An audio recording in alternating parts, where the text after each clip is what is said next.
Bonjour Yannick Jadot. Bonjour. Merci d'être avec nous. Vous êtes député européen Europe Écologie Les Verts. Je le disais, 2019, ça a été votre année de gloire, l'année où vous avez percé en politique. Troisième force aux européennes, deuxième chez les jeunes, première force à gauche. Vous êtes désormais la figure de la gauche devant la France Insoumise et loin devant le Parti Socialiste. Mais on se demande un peu où est-ce que vous étiez passé depuis. Au fond, on a un peu l'impression que vous êtes reparti en catimini, que vous êtes très présent pour les campagnes électorales. Mais on va se poser la question de savoir quel est le rôle et quelle est la façon de vivre Europe Écologie Les Verts au quotidien pour les Français, sachant qu'on a aussi l'impression qu'Europe Écologie Les Verts, depuis, est redevenue Europe Écologie Les Verts, c'est-à-dire une logique souvent assez partisane, notamment pour cette campagne des municipales. On vous posera la question des alliances. On va revenir bien sûr sur la réforme des retraites, sur votre position, sur cette grève qui se poursuit, sur les municipales, sur les incendies terribles en Australie et puis sur la montée de la tension en Iran, Irak, États-Unis. À mes côtés, bien sûr, David Doucan du Parisien aujourd'hui en France et Edwige Chevrillon de BFM Business. Bonjour Yannick Jadot. On voulait tout de même vous poser la question de ce qui s'est passé à Villejuif 2020, qui commence sous le signe du terrorisme, attaque au couteau, un homme qui est mort, deux autres personnes qui ont été grièvement blessées. Est-ce que vous estimez que le terrorisme islamiste, l'hydre islamiste, comme le décrit Emmanuel Macron, est aujourd'hui la menace principale intérieure en France ? C'est une menace, incontestablement. C'est une menace qui a évolué, puisque, au fond, on a là des comportements individuels, potentiellement d'un déséquilibré, qui choisit d'instrumentaliser une religion, de se radicaliser potentiellement tout seul, et de tuer. Et donc là, aujourd'hui, déjà, on ne peut être qu'aux côtés des victimes, de leurs familles, de leurs proches. On ne sait pas s'il s'est radicalisé tout seul, hein. Le parquet vous avez raison. est saisi, vous avez parfaitement raison. L'enquête, vous avez sont pour là-dessus. Vous avez parfaitement raison. Aucune thèse mais on n'est plus dans les attentats ou très organisés, avec le soutien massif de l'État islamique. On n'est plus dans ces situations-là pour le moment. Est-ce que c'en est pour autant moins je pense du terrorisme que islamiste ? ça rend le combat contre le terrorisme encore plus difficile. Encore plus difficile quand vous avez effectivement des personnes qui se radicalisent collectivement ou individuellement, qui, en plus, là, sont des personnes en difficulté psychologique, psychiatrique, ça devient extrêmement difficile. Et c'est là que toutes les stratégies, les politiques, les outils qui sont mis en place pour essayer d'identifier les signaux, même les signaux bas de radicalisation, sont des outils extrêmement importants. Et il va falloir, encore une fois, des hommes, des femmes... C'est quoi des signaux bas ? Écoutez, on l'avait vu pour l'attentat à la préfecture. C'est évidemment des changements de comportement, des changements de comportement vis-à-vis des femmes, des changements de comportement dans le travail, des logiques d'isolement. Et ça, c'est vrai qu'à la fois, il faut la police, il faut tous les outils de lutte contre le terrorisme. Et puis c'est vrai que ça nous renvoie tous à une responsabilité individuelle qui est parfois de détecter nous-mêmes un comportement qui est en train de... Vous êtes d'accord avec Emmanuel Macron quand il parle de la société de vigilance, quoi. Est-ce que vous tracez un lien entre les phénomènes de communautarisme et ceux de radicalisation ? Je vous pose la question parce qu'Emmanuel Macron, dans ses vœux, a promis des annonces prochainement pour lutter contre le communautarisme, contre tout ce qui, au fond, voudrait attaquer l'unité nationale française. Faites-vous ce lien ? Y a-t-il, selon vous, un lien ? Il faut faire extrêmement attention entre les chaînes de causalité, que ce soit le communautarisme, que ce soit une vision extrêmement conservatrice de la religion et le terrorisme. Il n'y a pas de chaîne de causalité évidente selon tous les experts qui s'expriment sur ce sujet-là. Il n'y a pas un terreau communautariste qui peut, dans certains cas, déclencher des radicalisations individuelles ou collectives d'ailleurs. Il peut y avoir, si vous voulez, des pertes de repères terribles dans notre société, des situations sociales, psychiatriques, psychologiques, individuelles terribles qui font qu'à un moment donné, il y a un passage à une radicalisation et potentiellement un passage au terrorisme. Si vous voulez, pour les écologistes, très clairement, aujourd'hui, nous devons retrouver dans notre société un projet partagé. Nous devons, si nous voulons sortir des communautarismes, il faut évidemment investir sur certains quartiers qui ont été abandonnés par la République. Et vous êtes à l'aise là-dessus, Yannick Jadot, ou pas? Attendez, j'y viens. Allez-y. Mais il est évident que tout ce qui, dans notre société, tente d'imposer le fait religieux dans le fonctionnement de la République, dans le fonctionnement logique, laïque des institutions, toutes les tentatives d'imposer, au fond, de sortir de nos sociétés sécularisées pour tenter de faire primer la religion sur le droit commun, sur les lois de la République, nous devons combattre. Donc vous ne voulez Sans plus rien. Vous ne voulez donc d'une forme de complaisance vis-à-vis de ça. Par conséquent, vous ne voulez plus rien avoir à faire aujourd'hui avec le CCIF, par exemple, dont vous aviez signé, alors apparemment par erreur, l'appel à la marche contre l'islamophobie. Attendez. On a le sentiment d'une ambiguïté. Il faut peut-être la clarifier. Il n'y a aucune ambiguïté. Vous la levez, oui. Il n'y a aucune ambiguïté vis-à-vis du CCIF. Qu'il y ait, et je trouve que ça a été extrêmement maladroit à l'époque de la part du président de la République. Après les attaques de Bayonne, le président de la République ne prend aucune initiative pour marquer fortement la solidarité de la communauté nationale vis-à-vis d'une partie de cette communauté nationale. Est-ce que vous-même, vous n'avez pas été maladroit en signant un appel et en disant après, ah bah non, je ne l'avais pas lu. L'appel à manifester contre l'islamophobie pour une manifestation dont visiblement vous ne vous sentiez en réalité pas proche. J'ai dit à quel point je ne considérais pas qu'il y avait dans notre pays des lois islamophobes. Je l'ai dit. Il n'y a pas dans notre pays un racisme d'État. Il y a dans notre pays du racisme. Il y a dans notre pays de l'antisémitisme. Il y a dans notre pays un rejet de la religion musulmane. Et donc, il faut tout combattre, tous ces racismes. Il faut combattre tous ces racismes. Il faut combattre toutes ces intolérances. On ne peut pas être dans une société qui se divise de ce point de vue-là. Mais il faut trouver une sortie par le haut de ces communautarismes. Il ne s'agit pas simplement d'interdire. Il ne s'agit pas simplement de continuer à diviser et de reprendre les thèmes de l'extrême. Vous dites les choses sont très claires, etc. Vous pouvez comprendre qu'il y a eu une sorte d'ambiguïté. Quand vous avez Esther Benbassa, qui est sénatrice Europe Écologie Les Verts, qui est aux côtés des manifestants contre l'islamophobie, et que vous dites non, j'aurais pas voulu signer le texte, mais vous l'avez quand même signé, tout ça est un peu flou. Mais vous savez, le jour de cette manifestation, j'avais pris un engagement avec Sabrina Sabi, qui est là. Qui est avec vous dans ce Qui est là, qui est notre candidate à Ivry, qui a une bonne chance de gagner. Et notre rendez-vous, à ce moment-là, c'était de rencontrer les jeunes d'Ivry. Justement, ces jeunes qui veulent être reconnus dans l'espace politique, qui veulent être reconnus dans leurs difficultés comme dans leurs aspirations. Et le rôle, je crois, de la politique, parfois c'est de manifester, parfois c'est de pétitionner. On le fait tous, peut-être trop. Mais notre rôle, c'est de trouver des solutions, de faire des propositions pour les problèmes des Français. Sur les questions aussi concrètes, et notamment les retraites. Oui, absolument. Yannick Jadot, on voit bien que c'est une semaine cruciale pour le mouvement social, pour les grévistes, mais aussi avec ces rencontres avec le gouvernement. On va savoir si un compromis peut être trouvé, sachant que les partenaires syndicaux vont rencontrer les différents membres du gouvernement. 32e jour de blocage, jamais on a vu une grève aussi longue dans la Ve République. Est-ce que vous dites aujourd'hui stop ou encore? On va quand même préciser, Yannick Jadot, que vous êtes plutôt favorable, en tous les cas, j'ai lu vos déclarations, à un système universel de retraite, un système par points. Est-ce que vous dites aujourd'hui, il est temps d'arrêter les mouvements sociaux, d'arrêter les grèves?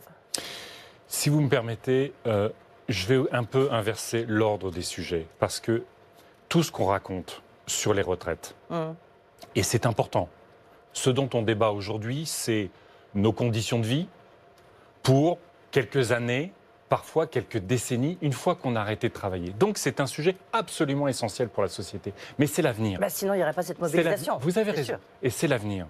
Et quand on voit ce qui se passe en Australie... Non mais attendez, je vais vous donner toutes les réponses. Oui.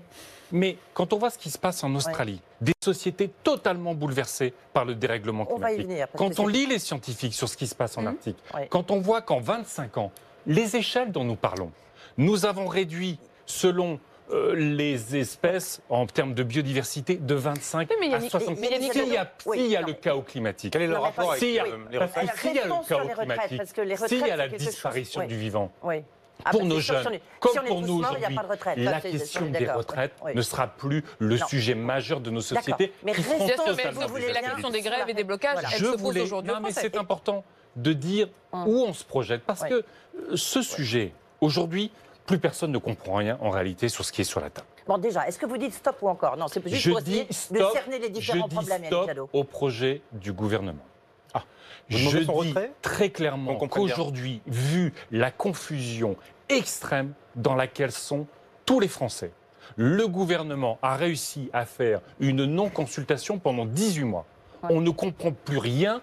Tous les jours, on nous Avec annonce Jean-Paul Delevoye. qu'un régime spécial Spécifique. qui devait disparaître va être maintenu Ouais. parce que tel ministre est Donc, intervenu. vous demandez Alors, le retrait on ne du comprend projet. plus. Vous Il demandez le faut retrait du projet, aujourd'hui qu'on prenne le du temps. retrait du projet. Mais les écologistes ne se satisfont en aucune mesure du statu quo.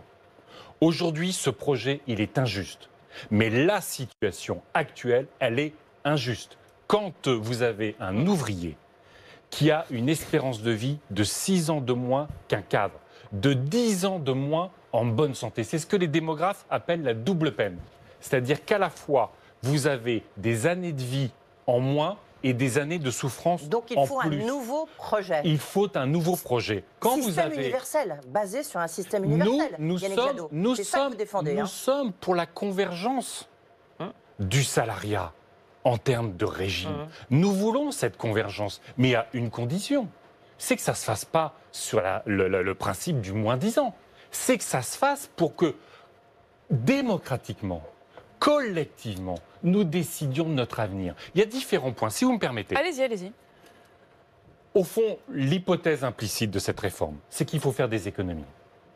Vous lisez S'il faut les qu'un euro rapports, cotisé les rapporte la même chose, mais entre guillemets, sauf que, à chacun, sauf que à chaque vous futur êtes trop retraité. au courant de la politique de ce gouvernement pour ne pas savoir que Édouard Philippe se fout pertinemment du système à point. C'est pas le cœur de sa réforme. Son sujet à lui, c'est comment on économise Oui. Comment on des équilibre le dépenses. système de retraite. Non, non, non, Mais non, si, parce c'est qu'on que est- si vous c'est une lisez, question si vous d'équilibre, Yannick lisez, Jadot. En fait, si la vous réforme des lisez, retraites n'est qu'un prétexte pour vous? ah, je crois que la réforme des retraites, quand il s'est agi au départ de dire il faut faire converger et réconcilier les salariats, moi, ça me va. Vous dites banco. Quand il s'agit de redonner potentiellement de l'autonomie à chacune et à chacun dans sa vie, ça me va. Quand il s'agit, à un moment donné, d'organiser une réforme qui est injuste sur l'âge pivot, qui est injuste sur les retraites que toucheront les Finalement, uns vous êtes sur la et même les autres. position que Laurent Berger. Et Vous êtes qui est- exactement sur la même position que la CFDT. qui est injuste démocratiquement sur qui va décider de ce que seront le niveau des retraites, c'est totalement anxiogène et ça fout une Alors, trouille attendez, à vous tout le dites, monde. vous dites stop au gouvernement, il Oui. faut retirer le projet. Est-ce que Mais vous faut dites dire- stop aux grévistes? Oui. Mais non, mais la responsabilité, les grévistes, ils font pas grève pour demander plus de prise en Non, non. compte de la pénibilité. On est bien le d'accord, mais régime. pour autant, Ils défendent un leur mois de régime grève, spécial. Ils disent- un coût de la ils disent- grève aussi très Vous important avez du point de vue parfaitement économique, raison. une galère C'est très pour un certain nombre de difficile. Français. Qu'est-ce qu'on C'est fait? très difficile pour beaucoup de Français. C'est très difficile pour certains secteurs économiques. Et c'est pour ça que j'appelle le président de la République à bien, au fond, à faire cette déclaration. Notre système des retraites doit évoluer. Notre système des retraites doit être plus Pas de juste. statu Nous quo. n'avons pas pris en compte la pénibilité comme nous devrions. Et même ce gouvernement Mais pour a vous, la supprimé responsabilité de l'arrêt de la l'exposition. grève, on est bien d'accord que Mais c'est la le gouvernement, responsabilité de l'arrêt de la mais grève, bien c'est le sûr. C'est le gouvernement. retrait C'est du le projet. gouvernement. Ça passe Mais- forcément par le retrait du Et projet. Yannick Jadot. Mais oui, D'accord. parce qu'aujourd'hui, plus personne ne comprend ce qu'est ce projet. Ouais. C'est quand même, Mais vous l'avez je dit. l'ai dit, c'est parfois et malheureusement quelques mois de retraite pour certaines personnes. Yannick C'est Jadot, parfois des décennies. Il y a Vous quelques minutes, vous avez attaqué le Premier ministre en l'accusant de ne pas considérer comme important l'aspect systémique, c'est-à-dire la transformation De du faire sa régime propre réforme. en régime universel, mais de se concentrer sur l'aspect budgétaire de la réforme. Qu'est-ce qu'on fait, Yannick Jadot? On laisse filer le déficit? Non. Le c'est Conseil pas- d'orientation des retraites Non. nous dit qu'il y aura 12 milliards de déficit Non, en 2025. écoutez, c'est intéressant, il faut le lire, ce que Alors. dit le Conseil d'orientation des retraites. Qu'est-ce qu'il dit? On n'a pas un problème de dépenses. Problème de recettes. On a un problème de recettes. Oui. C'est le retrait d'un certain nombre de recettes et donc des choix du gouvernement en matière notamment d'exonération, de choses comme ça, qui crée le déficit. C'est ça que Mais dit c'est qu'il n'y a pas, Attendez. il y a pas assez d'actifs uniquement, c'est pas une question de cotisation, d'exonération. Je suis convaincu que vous avez, on a tous lu Hervé Lebras, démographe. On l'a non seulement lu, mais on l'a reçu. En plus. Donc, qu'est-ce qu'il nous dit? Il nous dit qu'en fait... Il dit qu'il n'y a pas d'urgence, effectivement, il nous dit économique. qu'en fait, c'est pas le sujet. Personne ne dit qu'il faut lâcher les vannes, qu'on peut faire n'importe quoi et tout ça. Simplement, il dit aujourd'hui, ça n'est pas le sujet. Et comment vous le faites, sujet, c'était les de recettes mettre plus de justice. Bah déjà, en 2007, c'est quoi? Quel est votre... alors, c'est intéressant, justement. Oui. Bah oui. Même, Quelle solution? par exemple, ce que dit Hervé Lebras, c'est qu'il dit les hypothèses Il dit quoi, du Yannick Jadot Conseil d'orientation des retraites. C'est que, à pareil 65 ans, une femme continue à avoir un accroissement d'espérance de vie autour de 1 mois par an. La réalité aujourd'hui, c'est qu'on est à 0,3 mois par an. Pour les hommes, ça stagne. Non, mais on est d'accord. Ça stagne comme aux États-Unis. L'espérance de vie stagne. Comme au mais la question de David, c'est concrètement, on a bien compris du point de vue démographe. Non, mais vos solutions. Vous remettez. En fait, vous dites qu'il n'y a pas de problème, donc il n'y a pas besoin de proposer de solutions. Vos solutions économiques. Les enjeux. Pourquoi on veut absolument une négociation sur les retraites? Je l'ai dit, c'est la question de la pénibilité. Aujourd'hui, on a des personnes qui travaillent. On appelle ça. Vous ne répondez pas sur le déficit. Vous répondez pas sur le déficit. Sur quoi attendu? Mais sur le déficit. Je viens de vous dire que ce déficit prévu par le Conseil d'orientation des retraites est un déficit fondé sur des hypothèses que nous ne validons pas aujourd'hui. Vous le contestez. Il y a 3 ans, le Conseil d'orientation des retraites avait prévu un déficit de 14 milliards 2025. On est tombé sur d'autres hypothèses à 8 milliards. On a déjà retiré 6 milliards en 3 ans. Et puis surtout, qu'est-ce que nous proposons, nous les écologistes, au-delà de mieux prendre en compte la pénibilité, au-delà, et vous le savez, d'intégrer des vraies stratégies sur les salariés seniors dans les entreprises. Parce qu'aujourd'hui, une personne qui fait valoir ses droits à la retraite, une personne sur deux... Donc la question, c'est l'emploi. Pour vous, la réponse, c'est l'emploi. Mais quand nous proposons d'investir massivement dans le logement, c'est 130 000 emplois, et j'en ai discuté avec la Fédération française du bâtiment, en 2 ans. Quand nous proposons de sortir des pesticides, nous installons 200 000 paysans dans notre pays. Quand nous proposons d'investir sur les énergies renouvelables, les transports collectifs, ce sont des centaines de milliers d'emplois. Donc la réponse, c'est l'emploi et l'investissement.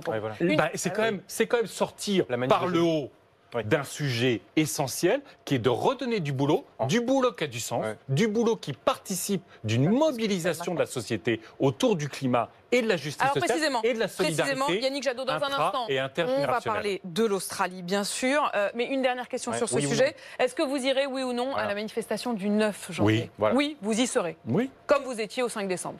Comme j'étais au 5 décembre. C'est d'une certaine façon un soutien aux grévistes. A tout de suite, on parle de mais oui, mais j'ai pas dit que j'étais pas un soutien aux grévistes.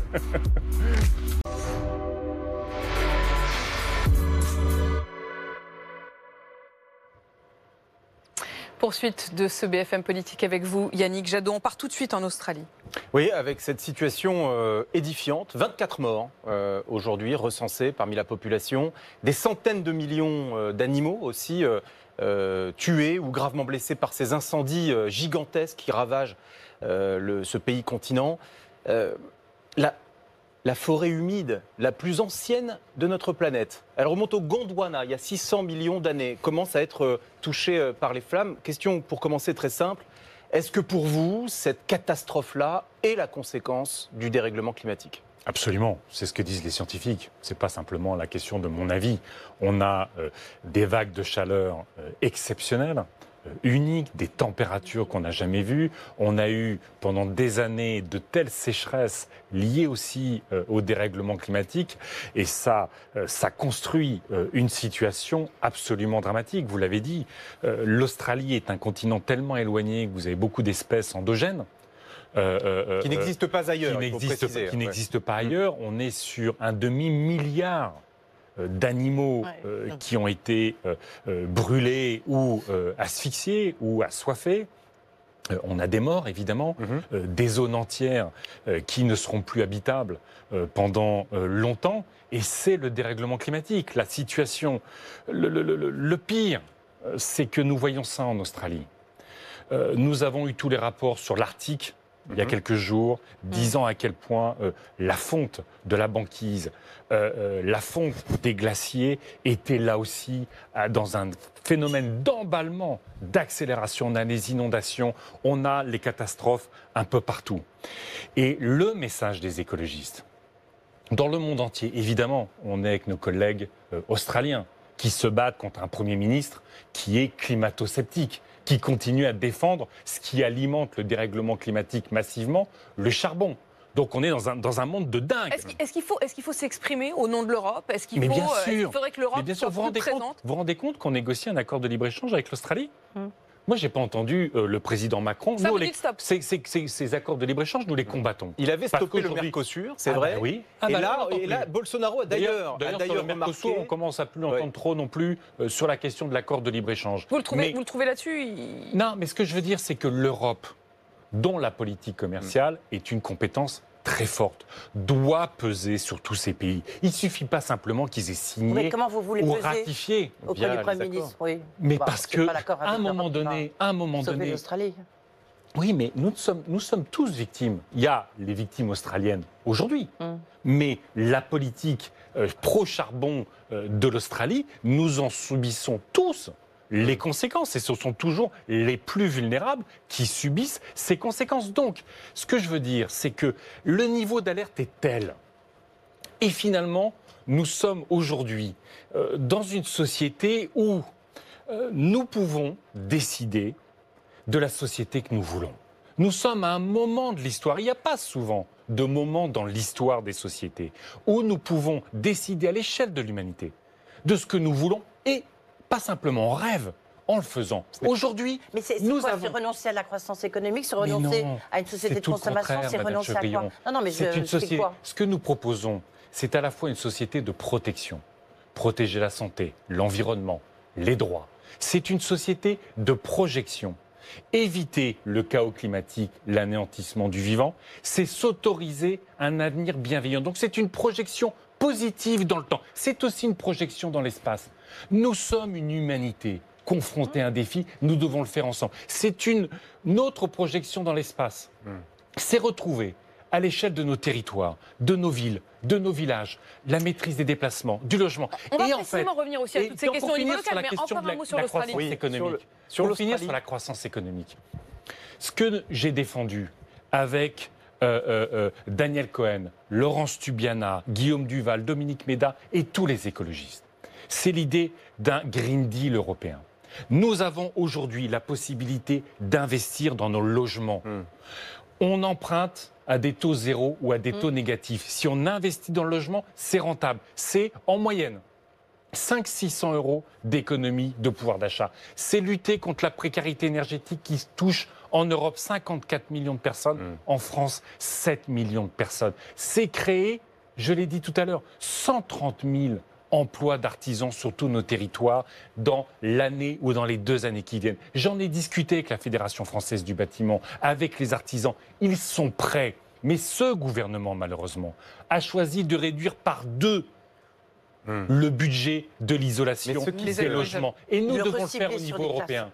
Il faut que l'Europe, ça soit une zone d'investissement autour du climat, autour de la biodiversité, autour de l'emploi des jeunes. Pour résumer simplement ce que vous venez de dire sur Emmanuel Macron, vous estimez qu'il doit stopper les accords éventuels de libre-échange avec l'Australie, il doit se réveiller à nouveau sur le Mercosur et sur le climat.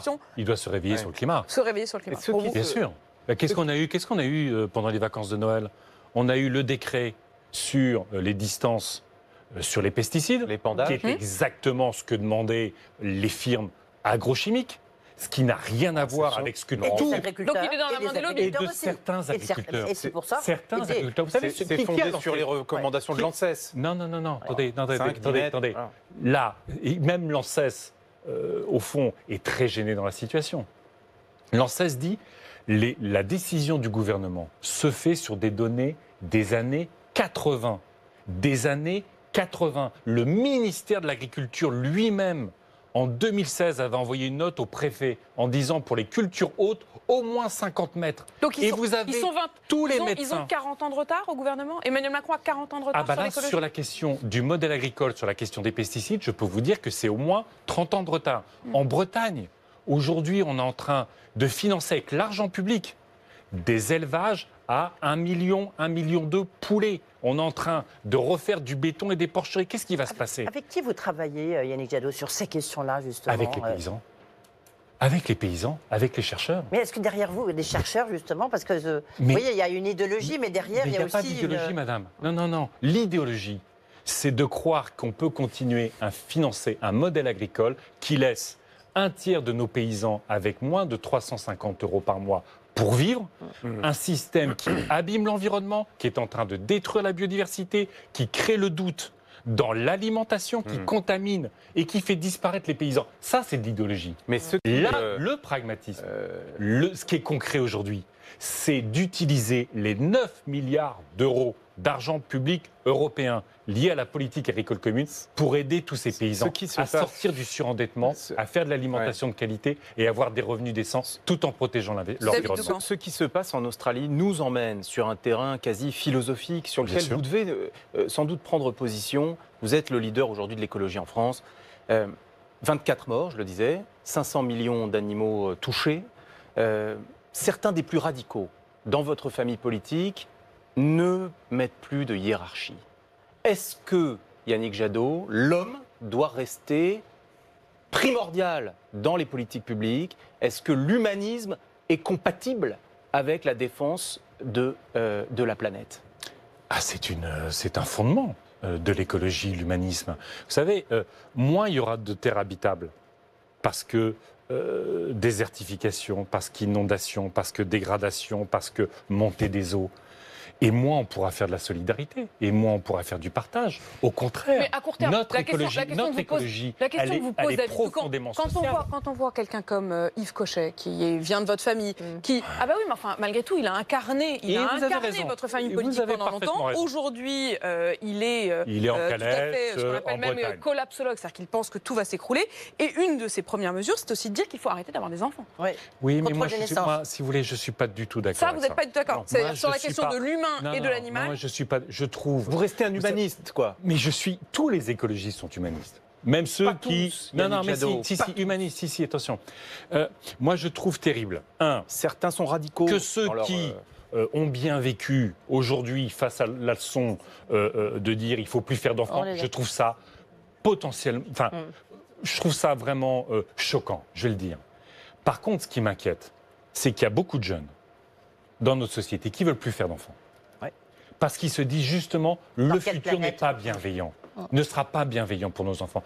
Et notre responsabilité profonde, c'est de redonner l'espoir. C'est qu'on ait une espérance commune. Enfin, franchement, le combat écolo, si ce n'est pas aussi pour qu'il y ait une humanité un peu joyeuse, un peu réconciliée, un peu solidaire, il se perd. On ne se bat pas simplement contre la disparition mais sur les méthodes des kangourous. Et sur les méthodes, Yannick Jadot, quand on a vu l'apparition, par exemple, d'Extinction Rebellion, ce mouvement écologiste, plutôt du côté des zadistes, qui a notamment, par exemple, au cœur de Paris, installé des blocages, avec un rapport parfois à la violence, à l'utilisation de la violence extrêmement développé. Est-ce que vous soutenez des mouvements comme celui-là? Est-ce que vous estimez qu'ils soutiennent aussi votre cause? Et qu'il faut avancer votre cause. Ce qui est intéressant avec... Ce sont d'autres manifestations du combat écologiste. Bien sûr, c'est qu'au fond, aujourd'hui, la société s'empare de ces sujets-là. Tout le monde ne s'en empare pas de la même façon. Non, mais est-ce que vous soutenez l'attitude d'Extinction Rebellion? Je conteste le fait qu'ils mettent en place des actions violentes. Ah si, la privation de liberté, c'est une action violente. D'accord, enfin... on n'a pas le droit dans ce pays d'empêcher les gens de circuler librement. Donc, une manifestation, pour vous, c'est violent.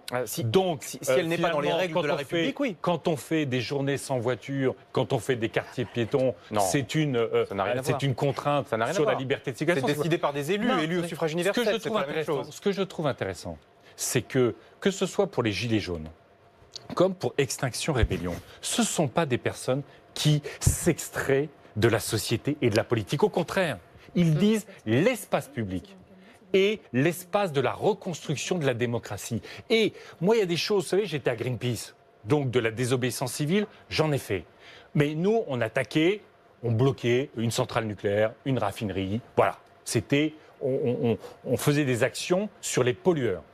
c'est différent. Là, ça se passe dans la rue, ça se passe en centre-ville. Mais quand je vois des personnes de tous âges venir dans ces rassemblements pour parler, ou avec une petite pancarte, je pense à ma petite fille, eh ben, je trouve ça extrêmement émouvant, je trouve ça extrêmement touchant. Mais notre responsabilité politique, c'est de faire en sorte, encore une fois, que nous ayons un projet, que nous portions des solutions. Et pour ça, on va y arriver. Il faut conquérir le pouvoir. Alors, il ne faut pas simplement attendre que les autres soient touchés par la grâce. Il faut qu'on agisse. Il faut qu'on agisse au profit de nos concitoyens. Et bien précisément, vous êtes venu aujourd'hui avec les têtes de liste Europe Écologie Les Verts pour l'Île-de-France. On a vu David Béliard, le candidat à Paris, passer devant la caméra à l'instant pour venir s'asseoir derrière vous. Précisément, justement, rentrons dans cette organisation concrète de l'écologie au niveau local. Au soir des Européennes, vous triomphiez. Vous disiez on est la troisième force politique du pays et depuis... Eh bien, voilà, vous remontez pour les prochaines échéances électorales, c'est-à-dire les municipales. Mais je voudrais qu'on s'arrête un instant sur le cas de Paris, parce qu'on a un peu du mal à comprendre. Cédric Villani et David Béliard, donc derrière vous. Le candidat Europe Écologie Les Verts a été chercher Cédric Villani. Il lui a tendu la main. Villani a accepté, a dit OK pour une alliance. Et puis finalement, non. C'est le parti Europe Écologie Les Verts, par la voix de son nouveau chef de parti, Julien Bayou, qui annonce qu'il n'y aura pas d'alliance. Donc je ne comprends pas. C'est-à-dire que vous allez le chercher, il vous dit oui, puis finalement vous lui dites non. Vous regrettez qu'il n'y ait pas d'alliance finalement ? Alors, les élections municipales... Vous êtes d'accord que c'est quand même... Attendez, vous avez un petit sourire en coin, je vois bien que j'y vous-même, vous n'y comprenez pas grand-chose quand même. Ah si, je crois que je comprends. Bon, alors vous allez m'expliquer parce que... C'est vous qui avez tranché, c'est vous qui avez tranché. Non, c'est pas moi qui vais trancher. La force, c'est pour ça que je dis ça. Les élections municipales ne sont pas une élection nationale. Il y a 35 000 communes dans notre pays, c'est 35 000 cas particuliers. Bah alors pourquoi c'est le parti qui répond ? Pourquoi moi je trouve extrêmement important que les écologistes ne se trompent pas d'élection. Notre élection, c'est l'élection municipale. On n'est pas dans la présidentielle, on n'est pas face à Macron. Notre objectif, c'est de transformer la vie de nos concitoyens en mieux. Notre objectif, c'est que les déplacements, les logements, l'alimentation, l'urbanisme, le coût de la vie... C'est une action locale. Soit... Oui, voilà, alors attendez, j'arrive. Et donc, ça c'est super, hein, c'est un beau pitch, mais enfin dans les faits, c'est essentiel. Comment ça se passe ? Parce que les canicules, la pollution de l'air, l'alimentation, les gens qui sont obligés de partir des centres-villes parce que les logements sont trop chers, c'est la réalité quotidienne essentielle de nos concitoyens. Il faut des investitures, donc, il faut des... Moi, là, vous avez dit que nous étions absents depuis l'été. Mais depuis l'été, les écologistes sont sur le terrain. Depuis l'été, partout, ils construisent des coalitions autour de l'environnement. Pour changer la vie des Français, il faut gagner. Oui. Vous dites, c'est pas une élection nationale, ça veut dire que le parti Europe Écologie Les Verts se trompe ? Je dis qu'il faut laisser à David Béliard la responsabilité, l'enthousiasme de porter ce qu'il propose, sa coalition climat pour Paris. Donc y compris avec Cédric Villani, soyons clairs, parce que là franchement, mais non, la question d'Apolline était très simple. C'est oui ou non. Il a lancé un appel à tous les acteurs de la politique parisienne, en disant on peut plus simplement être ambassadeur ou ambassadrice du climat, être maire, c'est s'occuper du quotidien des Parisiens. C'est la pollution de l'air. On ne peut pas d'un seul coup découvrir qu'on a trop minéralisé, qu'il faut végétaliser. Il faut devenir maire. Et donc, David Béliard, dont je salue le courage dans cette dynamique politique, il dit « travaillons, et on verra à la fin ce qu'il est possible de faire ». Il est évident que si Cédric Villani, demain matin, vient sur votre plateau pour dire « Macron est un dieu », qui a tout résolu sur les problèmes de l'écologie, de la justice sociale, de la démocratie, il n'y aura pas d'alliance. En revanche, si à l'échelle de Paris, enfin, nous avons un projet ambitieux qui fasse que Paris devienne une société du bien-être, de la joie partagée. Ça veut dire que la déclaration de Julien Bayou, qui est à la tête d'Europe Écologie Les Verts désormais... Je la trouve maladroite. Je la trouve maladroite. Il faut faire confiance à nos têtes de liste. Vous savez, en Ile-de-France, vous avez plein de situations Vous avez différentes. Autant qu'il y a effectivement de personnes et dans c'est votre ça qui est République. super. C'est qu'on est en train de recomposer le paysage politique. On est en train de dire il y a des enjeux majeurs. L'écologie, la vie quotidienne, la justice sociale. Tous ceux qui sont prêts avec nous. Il faut prendre une minute encore sur Paris, parce que Apolline a dépeint la situation. Je me mets à la place des électeurs parisiens. Franchement, rien n'est clair. Par exemple, pouvez-vous prendre l'engagement, puisque vous avez gouverné la ville avec Madame Hidalgo depuis des années. Là, vous partez en candidature individuelle, en tout cas autonome, pour le premier tour. J'en déduis que Madame Hidalgo ne va pas assez loin sur le plan de l'écologie, logiquement.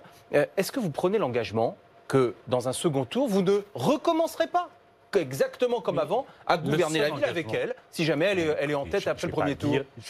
Je ne veux pas, si vous voulez, j'ai dit que c'était des élections locales, où ce sont les écologistes à l'échelle locale qui prennent leurs responsabilités. Donc je ne vais pas dire, non mais je ne veux pas donner le second tour avant qu'on connaisse la fin du premier tour. Pourquoi y aller en autonome si on sait très bien que vous allez recommencer, vous allez regouverner la ville avec elle? Je vais vous dire, le seul engagement que je prends, c'est que les écologistes ne seront plus les supplétifs de personne. C'est que l'écologie. Ce qui est le cas aujourd'hui, notamment à Paris. Mais on a pu aussi parfois se présenter à des élections en assumant qu'on allait être dans des coalitions, dans des majorités, en étant minoritaire. Et qu'on ferait notre petites affaires, qu'on pousserait. Mais tout ce qui s'est bien passé sur l'écologie, à Paris, à Rennes, à Nantes, ce sont les écologistes qui l'ont porté. C'est parce qu'ils ont été candidats aux élections qu'ils l'ont imposé. Mais je vais vous dire, on est dans des villes, par exemple, prenons Paris. Paris a eu des grands-maires. Grands-mères. Il y a eu Jacques Chirac, il y a eu Bertrand Delanoë. On est d'accord, on n'est pas d'accord avec leur politique, mais ils ont marqué la capitale. Eh ben, il est temps que ce soit un maire écologiste qui adapte Paris au nouveau contexte. Bordeaux a eu des grands-mères. Chaban, Juppé. Aujourd'hui, il est temps que ce soit un maire écologiste. Je dirais sur Lyon. Sur Lyon. C'est moins. Lyon a eu, même Colomb a pu être adapté à une époque de Lyon. Il ne l'est plus aujourd'hui. Il faut un maire écologiste. Et demain, je serai à Villeurbanne. Jamais. Première grande ville de banlieue dans notre pays. Est-ce que vous avez les hommes pour vous appuyer là-dessus? Oui. On a les hommes, les propositions. Et les femmes, les hommes et pas seulement au niveau national. Qu'est-ce que ce serait au niveau... À Besançon, à Strasbourg, à Montpellier, à Perpignan, il faut arracher Perpignan à l'extrême droite. Yannick Jadot, là, on dézoome un peu. Si vous deveniez demain président, avec qui est-ce que vous gouvernerez? Est-ce que vous estimerez, parce que vous disiez tout à l'heure que Julien Bayou, en gros, il confondait élection nationale et élection locale. Élection nationale, pour le coup, est-ce que vous accepteriez des alliances? Est-ce que vous pourriez gouverner avec d'autres? Avec qui? Est-ce que vous seriez forcément à gauche? Est-ce que vous seriez forcément du côté du Parti Socialiste ou de la France Insoumise? Est-ce que vous êtes encore aujourd'hui ancré de ce côté-là? Ou est-ce que vous avez dépassé ce clivage et vous pourriez travailler y compris avec des gens du MoDem Ma culture politique, mon histoire politique, elle est plutôt à gauche. On ne va pas se raconter d'histoire. Mais aujourd'hui, je suis un écologiste qui veut, avec tous les écologistes, conquérir le pouvoir. Pas pour l'occuper, pour l'exercer. Pas pour l'accaparer, pour le rendre aux citoyens. Et que quand on voit ce qui se passe... Vous êtes un parti de gouvernement. Bien sûr, bien sûr. Aujourd'hui, ce n'est pas évident. Mais... Écoutez, je crois que les Français reconnaissent de plus en plus que nous proposons des solutions qui créent de l'emploi, de la justice sociale, qui sont des solutions d'innovation industrielle, d'innovation économique. Eh bien, moi, ce qu'on a envie de faire, c'est comme on le fait sur les municipales, de rassembler toutes celles et tous ceux qui aujourd'hui se reconnaissent dans ces valeurs-là. C'est votre Souvent, ils viennent de la gauche. Ne racontons pas d'histoire. Souvent, ils viennent de la gauche. Mais aujourd'hui, ils viennent de la droite aujourd'hui. Et qu'est-ce que je vais faire? Je vais leur demander leur carte en arrivant, s'ils sont convaincus que les sujets que nous portons sont des sujets essentiels. On travaille avec les entreprises. Et donc, vous n'êtes pas dans une logique partisane, on l'a bien compris. On travaille avec les syndicats, les associations. Pour transformer notre société, elle en a besoin. Vous voulez gouverner le pays, vous devez avoir une opinion précise sur ce que la France, l'Europe peuvent faire aujourd'hui sur la scène internationale face à Donald Trump, qui semble, là encore, par ses actions, déclencher l'embrasement au Proche-Orient. Qu'est-ce que, selon vous, la France ou l'Europe peuvent faire de nos jours face à cela? Alors, vous avez raison. La situation est absolument dramatique en Iran, en Irak, c'est Joe Biden qui a pris cette expression en disant que Trump avait lancé de la dynamite dans une poudrière. Son geste est irresponsable. Non pas que je défends et que j'apprécie Monsieur Soleimani qui a été tué. Ce type était une ordure, mais quand vous n'attaquez pas l'un des principaux dirigeants ou des principaux généraux d'un pays, si vous voulez l'apaisement. Donc, notre responsabilité, c'est que l'Europe pèse de nouveau dans le concert des nations, ce qu'elle ne fait pas aujourd'hui. Pour ça, évidemment, il y a les élections américaines en 2020. Si Trump repasse, ça va être compliqué. Si Trump ne repasse pas, il faut que l'Europe remette l'accord sur le nucléaire au centre du jeu. Parce que c'était quoi l'hypothèse autour de l'accord sur le nucléaire? C'était d'éviter la tension au niveau de la prolifération nucléaire, mais c'était aussi un pari politique sur l'Iran. C'était de se dire...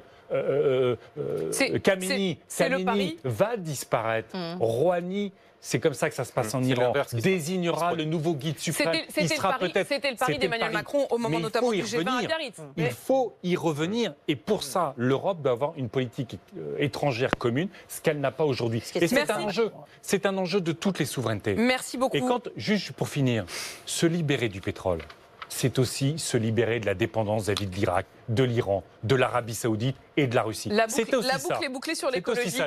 Yannick Jadot, merci d'avoir été avec nous. Quelle est votre résolution pour 2020 ? Contribuer à faire gagner le maximum de mer. Prendre l'avion ? Plus prendre l'avion ? Non, parce que des fois c'est nécessaire. Je suis pas. Donc aucun radicalisme chez vous de ce point de vue-là du pragmatisme. On a tellement à profiter de la vie.